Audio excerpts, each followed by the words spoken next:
देखिए आज का वीडियो है, लास्ट वीडियो है सेकेंड ईयर का, जो चारों सब्जेक्ट है, चारों सब्जेक्ट का डिफिनीशन आज जो है आपका कंप्लीट हो रहा है, यानी मेंटल हेल्थ नर्सिंग है, ठीक है। और यहाँ पे जो है आपका ये वीडियो लास्ट है डिफिनीशन का, ठीक है। इसके बाद जो है बहुत लोग डिमांड कर रहे थे और आपके एग्जाम में आता भी है फुल फॉर्म 5 से 10 नंबर में आपके पूछेगा।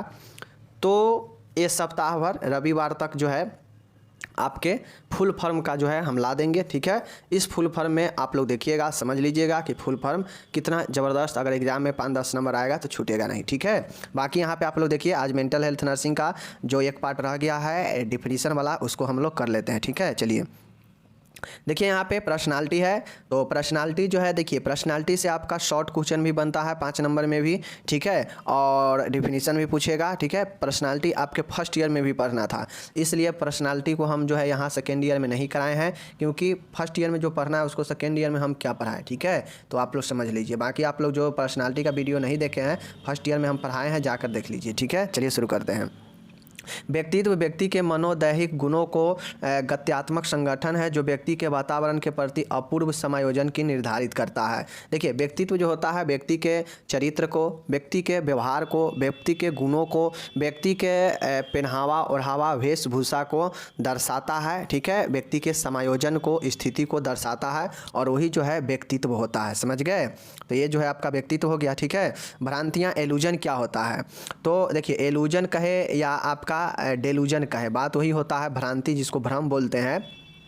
व्यक्ति द्वारा वातावरण में उपस्थित वस्तु की गलत पहचान करना भ्रांति कहलाता है। उदाहरणार्थ रस्सी को सांप समझना। मैं ये कितने बार बता चुका हूँ कि अगर सामने कोई रस्सी रखा है लेकिन उसको सांप नज़र आ रहा है, सांप समझ रहे हैं, तो एक प्रकार से क्या है, भ्रम है, एक प्रकार से भ्रांतियाँ हैं। जो रस्सी तो है, वो रस्सी तो है लेकिन उसको गलत पहचान कर रहे हैं, तो ये जो है एक प्रकार से भ्रांतियाँ होता है, समझ गए।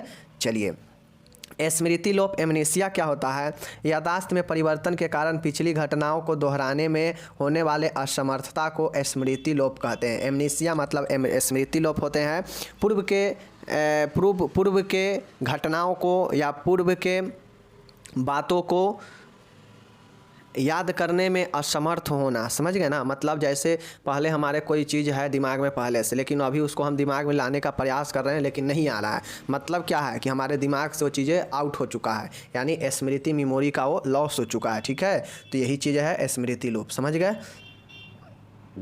आईडी क्या होता है देख लीजिए, इसको हम लोग ईदम बोलते हैं, ठीक है। देख लीजिए, यह मनुष्य की नैसर्गिक सहजवृत्ति और व्यक्तित्व की संरचना को प्रकट करता है। यह अचेतन स्तर पर काम करता है। इसे खुशी का आनंद का सिद्धांत के रूप में जाना जाता है। तो सबसे पहले याद रखिए, इदम को जो है खुशी और आनंद के, हैप्पी और जॉय के थ्योरी के रूप में, सिद्धांत के रूप में जानते हैं। यह व्यक्ति के जो है अचेतन स्तर पर काम करता है। जैसे व्यक्ति के व्यक्तित्व को, उसके संरचना को, व्यक्तित्व को दर्शाता है, प्रकट करता है। व्यक्ति कैसे जो है अपने काम को किस स्थिति में कर रहा है, ये जो है आईडी जो है आपके बताता है, समझ गए। चलिए मनोविक्षिप्त या इसी को साइकोसिस क्या होता है, तो देखिए यह एक प्रकार का मेंटल डिसऑर्डर है, यह एक प्रकार के मेंटल इलनेस है, मानसिक रोग होता है, ठीक है। साइकोसिस, न्यूरोसिस हम पढ़ा चुके हैं।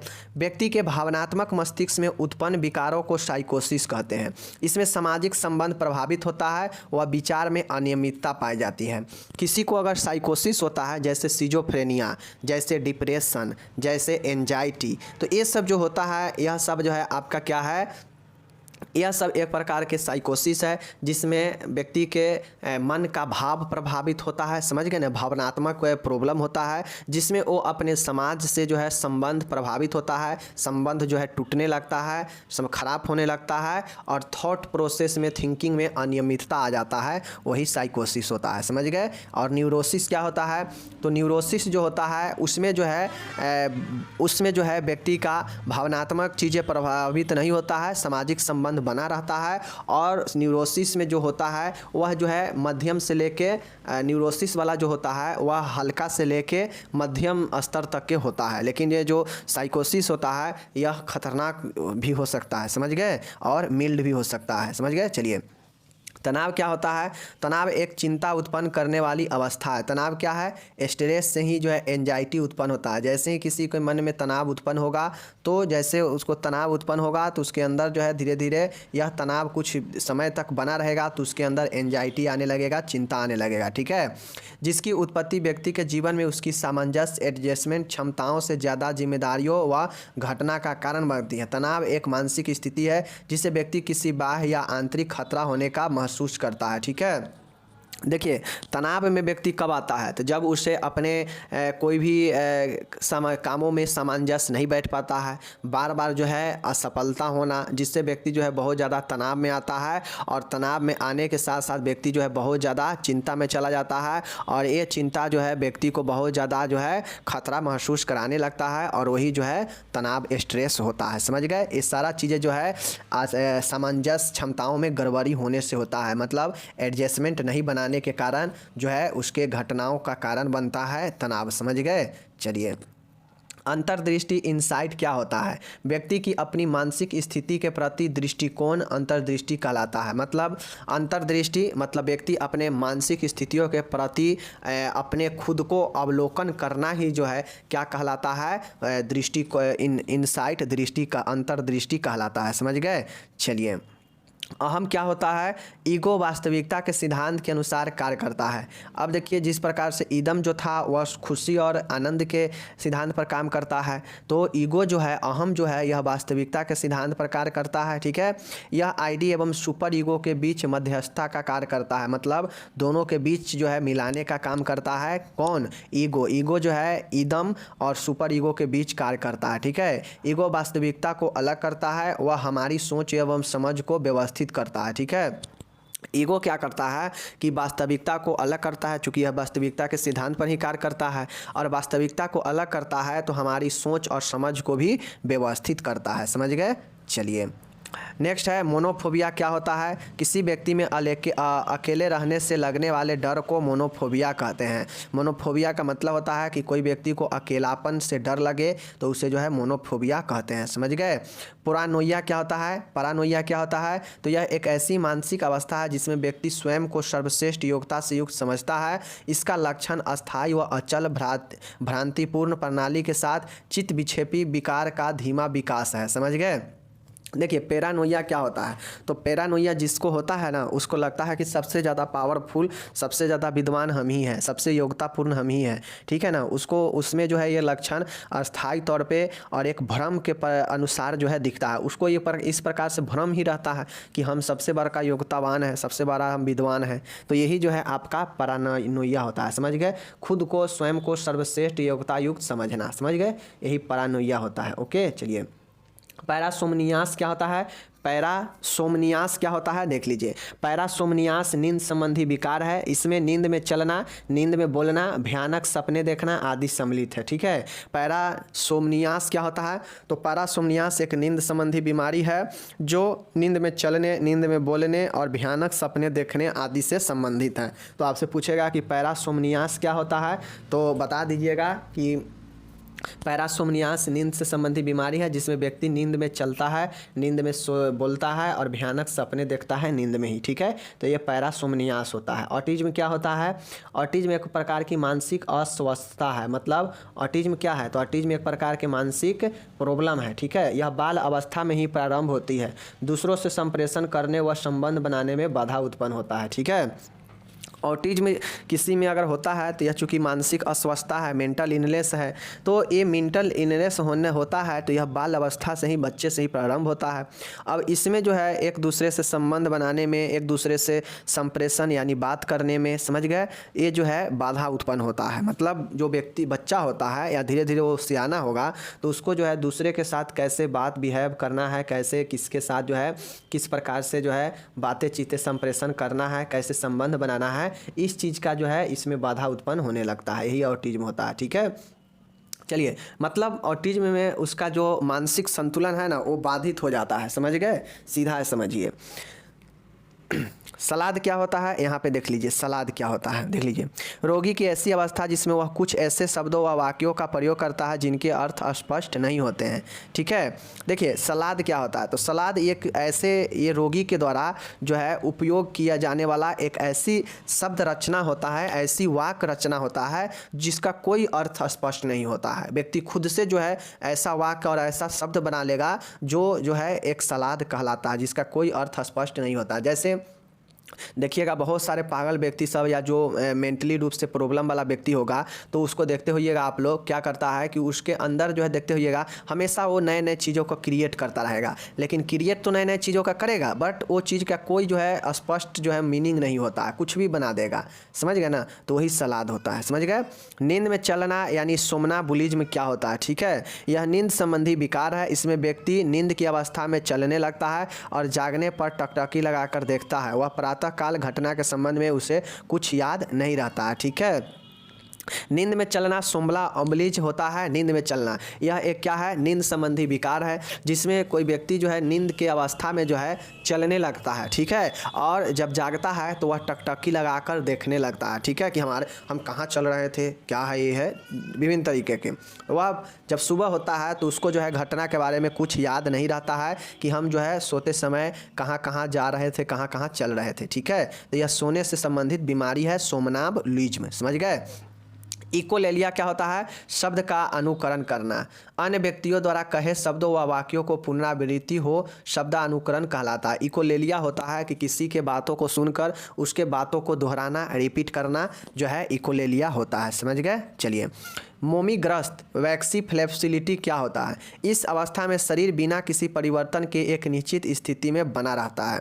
देखिए वैक्सी फ्लेक्सिबिलिटी मोमीग्रस्त होता है कि इसमें इस कंडीशन में शरीर जो होता है बिना कोई चेंजेज के एक ही स्थिति में बना रहता है, वही जो है वैक्सी फ्लेक्सिबिलिटी होता है। समझ गए। चलिए, डिस्टोनिया क्या होता है, देख लीजिए डिस्टोनिया क्या है। दुस्तानता क्या होता है। दुस्तानता में भय की संवेदना के साथ शरीर की पेशियां में दर्द के साथ तीव्र गति से आंकुचन होता है। समझ गए। देखिए डिस्टोनिया होता है मांसपेशी में जो है मांसपेशी जो होता है अकड़ापन का एक जो है प्रॉब्लम होता है, जिसमें व्यक्ति को भय के साथ साथ उसके मांसपेशियों में दर्द के साथ आंकुचन होगा। समझ गए, और यही डिस्टोनिया होता है। ओके। नियोलिज्म क्या होता है, देख लीजिए व्यर्थ शब्द रचना। नियोलोजिज्म क्या होता है, इस स्थिति में रोगी ऐसे शब्द व वाक्य बोलता है जो अर्थहीन होता है। ठीक है, वह उनका अर्थ सिर्फ उसे ही मालूम होता है। यह अधिकतर सिजोफ्रेनिया के रोगी में पाया जाता है। देखिए अब आप लोग जानते हैं सिजोफ्रेनिया एक मानसिक प्रॉब्लम है जिसमें व्यक्ति के मानसिक संतुलन, सोच विचार ये सब जो है बदल जाता है, व्यक्ति के व्यवहार बदल जाता है। ठीक है, व्यक्ति हिंसक भी हो जाता है इसमें। ठीक है, तो ये जो नियोलिज्म होता है यह व्यर्थ शब्द रचना, इसमें जो रोगी होता है ऐसे ऐसे शब्द का रचना करता है या बोलता है जो उस शब्द का कोई जो है अर्थ नहीं होता है, वो अर्थहीन होता है। लेकिन जो व्यक्ति जो रोगी ऐसे शब्द का रचना करता है या ऐसे वाक्य का, उसका जो है अर्थ सिर्फ उसको ही पता रहता है जो बोलता है, मतलब जो रोगी है। समझ गए ना, ये जो है अधिकतर सिजोफ्रेनिया के रोगी में पाया जाता है। समझ गए। चलिए, मानसिक स्वास्थ्य मेंटल इलनेस क्या होता है, मेंटल हेल्थ क्या है, देख लीजिए। विश्व स्वास्थ्य संगठन WHO के अनुसार मानसिक स्वास्थ्य व्यक्ति की वह क्षमता है जिसके द्वारा वह दूसरों से सुसंगत संबंधों का निर्माण करता है एवं अपने सामाजिक, आध्यात्मिक व भौतिक परिवेश में परिवर्तनों में भाग लेता है। देखिए WHO ने कहा कि WHO के अनुसार मानसिक स्वास्थ्य व्यक्ति का एक वह क्षमता होता है जिसके द्वारा वह किसी से सुसंगत मतलब अच्छे संबंधों का निर्माण करता है, वह सबके साथ सामंजस्य बैठा पाता है और उसका व्यवहार जो है सबके अनुकूल होता है। समझ गए। और वह जो है सामाजिक, आध्यात्मिक और भौतिक परिवर्तनों में भाग लेता है और यही जो है मेंटल हेल्थ कहलाता है। समझ गए। चलिए, उसके बाद देखिए मानसिक विकार मेंटल इलनेस क्या होता है। मानसिक विकार केवल मस्तिष्क जैसे कि अंग कार्य प्रणाली में गड़बड़ी का कारण नहीं है। ठीक है, इसका अर्थ है कि व्यक्ति की विकार ग्रस्त और व्यवस्थित मनोजैविक प्रणाली, समझ गए, शारीरिक, मानसिक, सामाजिक और आध्यात्मिक स्वास्थ्य में विकार पैदा होने पर मानसिक रोग पैदा हो जाते हैं। इस कारण व्यक्ति जीवन की परिस्थितियों से सामंजस्य नहीं पर्याप्त बैठा पाता है। मानसिक रोग से ग्रस्त व्यक्ति सामाजिक मान्यताओं के समस्याओं को सुलझाने की योग्यता खो बैठता है। वह वास्तविकता को स्वीकार नहीं कर पाता है। समझ गए? तो देखिए, मानसिक विकार एक पूर्ण रूप से जो है क्या होता है, यह सिर्फ और सिर्फ मस्तिष्क के कार्य प्रणाली से गड़बड़ी नहीं होता है। इसमें मस्तिष्क तो जो है संबंधित प्रभावित होता ही होता है, मस्तिष्क का कार्य प्रणाली प्रभावित होता ही होता है, साथ ही शारीरिक रूप से, मानसिक रूप से, सामाजिक रूप से और आत्मीय रूप से आध्यात्मिक स्वास्थ्य में जो है विकार पैदा होता है, तभी ये मेंटल इलनेस कहलाता है। आप समझिए सामाजिक रूप से क्यों कह रहा है। अब मान गए मेंटल इलनेस वाला व्यक्ति जो जिसका दिमागी संतुलन ठीक नहीं रहता है, तो देखते होइएगा वो समाज में एक दूसरे को बहुत गाली देता है, समाज में बहुत जो है इसको उधर गाली देगा, उसको इधर गाली देगा, उसको उधर रोड़ा चला के पीट देगा, उसको पत्थर चला देगा। तो ये सब क्या है, ये तो पागल व्यक्ति करता है। तो ये भी एक प्रकार से उस समाज को ही क्षति न कर रहा है, तो वो अपने समाज को कहाँ अच्छा रख रहा है, कहाँ स्वस्थ समाज को रख रहा है। तो ये भी एक मानसिक ही प्रॉब्लम है। तो ये सारा चीज़ें जो है सही होता है तभी वो एक मानसिक स्वस्थ कहलाता है, वरना यह मेंटल के जो है अंतर आता है मानसिक विकार में। समझ गए? चलिए अब यहाँ पे देखिए मनोरोग साइकेट्रिक नर्सिंग क्या होता है। तो दोस्तों साइकेट्रिक नर्सिंग का यह ऐसा प्रोसेस, नर्सिंग है क्या है, प्रोसेस है, एक प्रक्रिया है जिसमें देखभाल सुरक्षा संबंधी कार्यों को किया जाता है एक नर्स के द्वारा, ठीक है ना। तो मनोरोग नर्सिंग भी एक ऐसी नर्स का एक ऐसा व्यवस्था है, एक ऐसी प्रक्रिया है जिसके तहत जो है मानसिक और स्वास्थ्य को उन्नत बनाने, मानसिक बीमारियों को रोकने में सहायता करने और उसमें जो है नर्सिंग विज्ञान में उसमें रोगी के कैसे जाँच करना है, कैसे उपचार करना है, कैसे बचाव करना है, इसका अध्ययन जो है यही साइकेट्रिक नर्सिंग होता है। समझ गए? चलिए अब यहाँ पे देखिए पर्सनालिटी फिर से आ चुका है। देख लीजिए पर्सनालिटी क्या होता है। व्यक्तित्व को उस अति विशेषतापूर्ण संगठन के रूप में परिभाषित किया जा सकता है जिसमें व्यक्ति की संरचना, व्यवहार का तरीका, रुचियाँ, दृष्टिकोण, क्षमताएं, योग्यता, अभिक्षमताएं सम्मिलित है। देखिए एक व्यक्ति के अंदर व्यक्तित्व जो होता है वो उसके संरचना, स्ट्रक्चर बताता है, व्यवहार बताता है, इंटरेस्ट बताता है, इनसाइट दृष्टिकोण बताता है, क्षमता, योग्यता, समझ गए, ये सब जो है व्यक्ति के पर्सनालिटी को बताता है। समझ गए कि व्यक्ति किस प्रकार का व्यक्तित्व का है। समझ गए? चलिए ये चीज़ समझ गए। अब यहाँ पे देखिए मानसिक और रक्षात्मक प्रणाली, मेंटल एंड डिफेंस मैकेनिज्म क्या होता है। देख लीजिए यहाँ पे मनोरचनाएं अथवा सुरक्षाकार विधियाँ के तकनीक अथवा विधियाँ हैं जिनका प्रयोग व्यक्ति तनाव, चिंता को कम करने अथवा द्वंद्व को सुलझाने के लिए करता है। ठीक है, देखिए मानसिक रक्षात्मक प्रणाली यह एक प्रक्रिया होता है, यह एक तकनीक है जिसके द्वारा व्यक्ति जो है अपने स्ट्रेस, तनाव, चिंता को कम करना तथा द्वंद्व को सुलझाने का प्रयास करता है इसके द्वारा, मेंटल डिफेंस मैकेनिज्म के द्वारा। समझ गए? चलिए इंटरव्यू क्या होता है देख लीजिए। साक्षात्कार एक उद्देश्यपूर्ण और लक्ष्य निर्धारित वार्तालाप है। समझ गए? किसी का भी इंटरव्यू क्यों किया जाता है? इंटरव्यू का कोई ना कोई पर्पज होता है, उद्देश्य होता है, तभी किसी का इंटरव्यू किया जाता है। जैसे आप जॉब के लिए जाएंगे तो ऐसा थोड़ी ना कि इंटरव्यू में आपसे जो है पूछेगा कि दो बताइए कितना होता है, 10 का पहरा बताइए, या आप नर्स में क्या क्या पढ़े हैं ये बताइए। ये सब इंटरव्यू में नहीं पूछता है। इंटरव्यू में बस आपके पर्सनालिटी को देखेगा। इंटरव्यू में क्या उद्देश्य है, जैसे जॉब के लिए गए हैं तो जॉब के उद्देश्य से, तो आपके जॉब के रिगार्डिंग चीज़ों को पूछता है। समझ गए? ऐसा नहीं है कि इंटरव्यू में आपको बहुत सारा सवाल लादता है। आपके इंटरव्यू में आपके स्किल को देखा जाता है। जैसे नर्स के लिए जाएंगे तो आप नर्स के लिए क्या क्या कर सकते हैं, आपके अंदर नर्स का क्या एबिलिटी है, इन सारे चीज़ों को जो है आपको देखेगा, आपके पर्सनालिटी को देखेगा, आपके बिहेव को देखेगा। तो ये जो है यह एक उद्देश्यपूर्ण होता है और एक लक्ष्य निर्धारित वार्तालाप होता है। समझ गए ना? जिसके माध्यम से मनोचिकित्सक मतलब जो साइकेट्रिस्ट होते हैं वो क्या करते हैं, या जो नर्स होती है, जानकारी प्राप्त करने के साथ रोगी से एक भरोसे या विश्वास का संबंध स्थापित कर लेता है। देखते होइएगा कि कोई मेंटल पेशेंट होता है ना तो उसको जो है काउंसलिंग किया जाता है। समझ गए? काउंसलिंग, या उसको जो है बहुत बार जो है साक्षात्कार के लिए, इंटरव्यू के लिए बुलाया जाता है। मेंटल प्रॉब्लम से, जैसे डिप्रेशन वाले को, एंजाइटी वाले पेशेंट सबको बुलाया जाता है। और जो भी डॉक्टर होते हैं साइकेट्रिक, मनोरोग के डॉक्टर, वो क्या करते हैं, उसका इंटरव्यू करते हैं, या फिर नर्स जो है उसका इंटरव्यू करती है। इंटरव्यू में उसका सारा जानकारी को इकट्ठा करती है, उसका भरोसा जीतना चाहती है। डॉक्टर और जो नर्स होती है वो पेशेंट का भरोसा दिलाती है, उसके भरोसे पर खरे उतरने के लिए, भरोसे का जो है उसका विश्वास के लिए संबंध बनाती है। और ये जो है एक लक्ष्यपूर्ण और एक लक्ष्य निर्धारित और उद्देश्यपूर्ण होता है इंटरव्यू, जिसमें वार्तालाप किया जाता है उस लक्ष्य से और उस उद्देश्य से संबंधित, समझ गए। जिसमें एक मनोरोग के द्वारा, एक मनोचिकित्सक के द्वारा या नर्स के द्वारा जानकारी प्राप्त किया जाता है और एक भरोसे का विश्वास का संबंध स्थापित किया जाता है, समझ गए। चलिए, मानसिक स्तर परीक्षण क्या होता है, मेंटल स्टेटस एग्जामिनेशन क्या होता है, देख लीजिए। मानसिक स्तर परीक्षण एक रोगी की मानसिक स्थिति का मूल्यांकन करने की रूपरेखा है, जिसका प्रयोग मनोचिकित्सक द्वारा साक्षात्कार के समय रोगी की मानसिक क्रियाशीलता जैसे emotion, thought, mood, concentration, memory, judgement power मूल्यांकन हेतु किया जाता है आदि, समझ गए।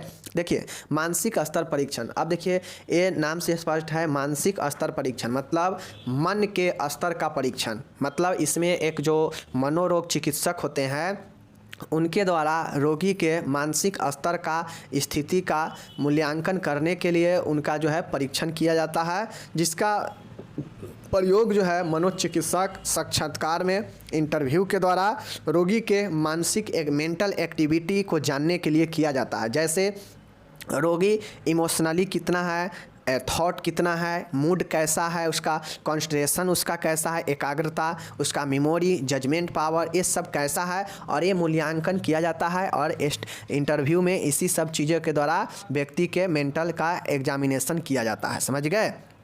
TNPR क्या है, उपचारात्मक नर्स मरीज रोग संबंध क्या है, थेरेपेटिक नर्स पेशेंट रिलेशनशिप क्या है।